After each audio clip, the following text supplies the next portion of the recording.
Hello, good afternoon, and welcome to second episode of Cyber Talks with Chip. I'm Kunal, your host and source of intriguing cyber events with some humor into it. As you can see today, we will be talking about recent denial of service attacks against these mentioned Australian organizations, which was conducted recently by Cyber Army of Russia, also known as Hacknet. For people who are new to DOS or who doesn't know what denial of service attack is, it's like when you have a fight, your wife starts nagging you, you stop doing anything and completely stop responding. Well, in my case, this happens. So these ideological threat actors, they are like annoying neighbor. They are really hard to ignore and they are always disruptive.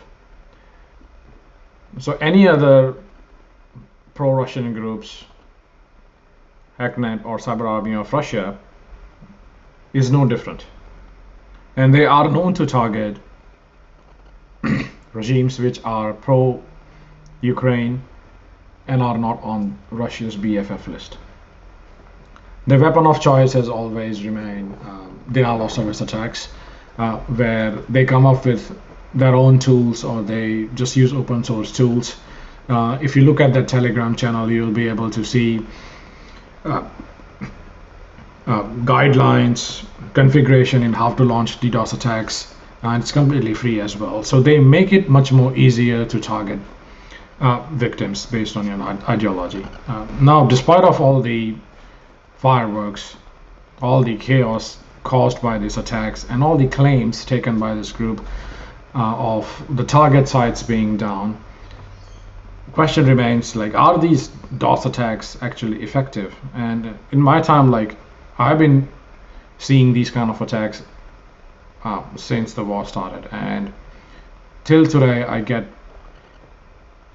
asked questions that, okay, that Chip, the attack only goes for 2-3 minutes.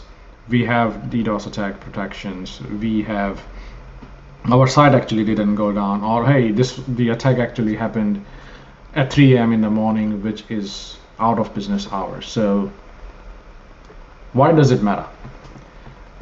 Now, for them, like, the antiques of Russia actors who are pro-Russian or whatever the cyber army in this case, I believe they are not just for show.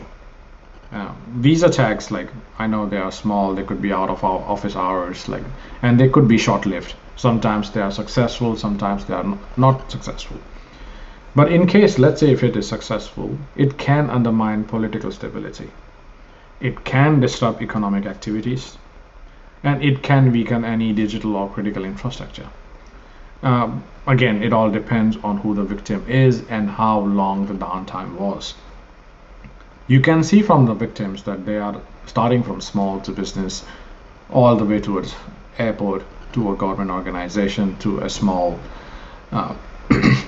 audit company, right? So they are not going after for specific, they are just going after anybody who is available and who is operating in Australia and whose defense system is not as great as some other organization.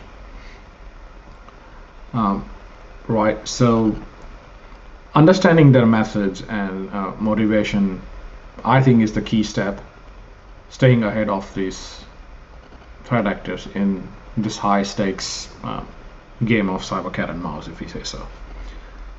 So before I wrap up, my recommendations is, by understanding their playbook of such threat actors, I think organizations can better protect themselves with kinds of tools that they will require or technology they will require to prevent their business to go down.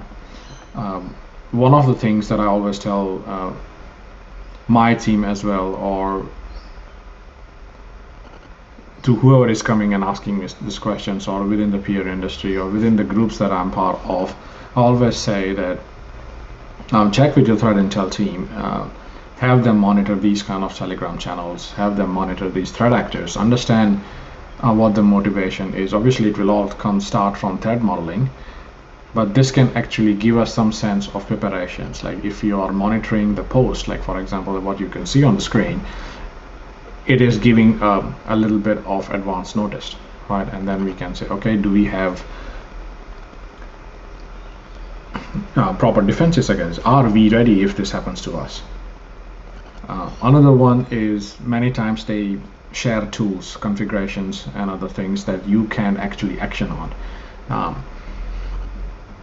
I would also recommend, obviously, if it's feasible and if there is a capacity to do this, get these tools, understand what that digital footprint looks like, talk to your DDoS service providers if they have it, give this information to them. I'm sure they have their own threat intel team. They're working like 24/7 as well to ensure that a customer's data and system remains safe and protected. But that can really help to create new detections, to understand what kind of attacks can come through these kind of tools.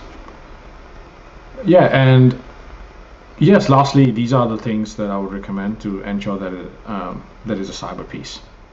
And remember, lastly, when it comes to DDoS attacks, an ounce of prevention is worth a gigabit of cure. Thanks again. Thanks for tuning in. Stay safe. Stay vigilant. Bye.